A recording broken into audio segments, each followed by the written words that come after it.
Deliver naman tayo boy ng gwapong Honda Civic sa may Bulacan kasama ang driver sweet lover na si Boss G. Laban kahit maulan. As per requested nga pala ni buyer, pina-window tint na rin natin. Libre na natin yan. Intact original conduction sticker. Indikasyon na hindi na paglaruan. Original Honda taillights na halos 25 years na ang edad pero halos brand new pa ang itsura. Kasangga nga pala natin sa pagdi-deliver ng sasakyan ngayon ay si Baby Boy Toyota Corolla Baby Altis. Time check lang muna tayo. Alas 8:25 ng umaga. Tara boy, biyahe na. Pasok na tayo ng expressway at nagkarga na nga rin ng RFID para iwas abala. Syempre hindi mawawala ang pangmalakas ang rolling shot bago tayo pumasok ng Skyway. Napakaganda ng pintura ng Honda Civic. Syempre alagang Yako Auto Paint Shop. Mukhang sa lugar lang namin hindi maganda ang panahon pero dito sa paakyat ng Skyway tuyong-tuyo ang kalsada. Time check lang muna ulit tayo boy. Alas 9:29 na ng umaga nang binabagtas na natin ang stage 3. Smooth naman ang biyahe. Wala tayong masyadong kasabay sa kalsada at narating na nga rin natin ang dulo ng Skyway. Yun nga lang, pagdating natin ng bayaran sa toll gate, pagdating dito sa may north, wala na tayong RFID. Tamang pila sa cash lane. Time check lang ulit boy, alas 10:08 na nakaramdam kami ng gutom. Stop over muna sa pinakaunang Petron sa NLEX. Ang litrato o video na kaya mong maamoy. Boss G, mahal na mahal yung Civic, pinunasan pa, gawa nung naambunan kanina sa daan. Okay na yan boy, tara, ratsyada na ulit. Lipat kotse naman tayo para makita nyo yung POV habang nagdadrive ng Civic. Malay mo, sa susunod, ikaw na yung magka-Civic. Dami mong sinasabi boy, 1 kilometro na lang, exit na tayo ng Marilao. RPM, speedometer, fuel at temp gauge gumagana lahat. Pa isang rolling shot din daw si Baby Altis bago mabenta. Masaya pa rin naman kahit nawala siya kasi tingin ko maaalagaan talaga nung nakabili yung sasakyan na to. Exit na ng Santa Maria kung saan natin makikita ang Philippine Arena.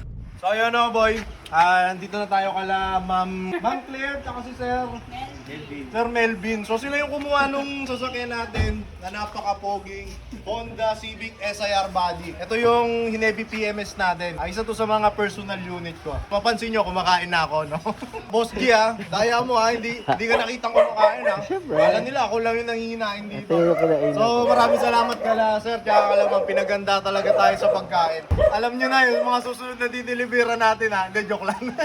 Talaga napakabait lang nila Ma'am. Ma'am Claire, tsaka Sir, maraming salamat po talaga sa inyo. Wala na akong dapat ipakita sa inyo dun sa Honda Civic dahil nakita nyo na. Sir, saan nga po nyo nakita yung sasakyan? RBS po ba? O Project RBS. Sa mga gustong mag-check ng sasakyan, Project RBS yun. Baka maunahan kayo tulad ni Sir. Inunahan na niya sa Project RBS. Baka may gusto kayong batiin, Sir. Mga Saraos, Yan. sa Dalisay. Shoutout sa mga pamilyang Saraos at saka Dalisay. Cardo pala ang apelido nila Sir. So yun lang boy, shoutout sa inyo pong lahat. Maraming salamat sa panonood. Next deliver natin, di ko alam kung saan pero kahit saan pa yan, di-deliver tayo. Tsaka kakain tayo.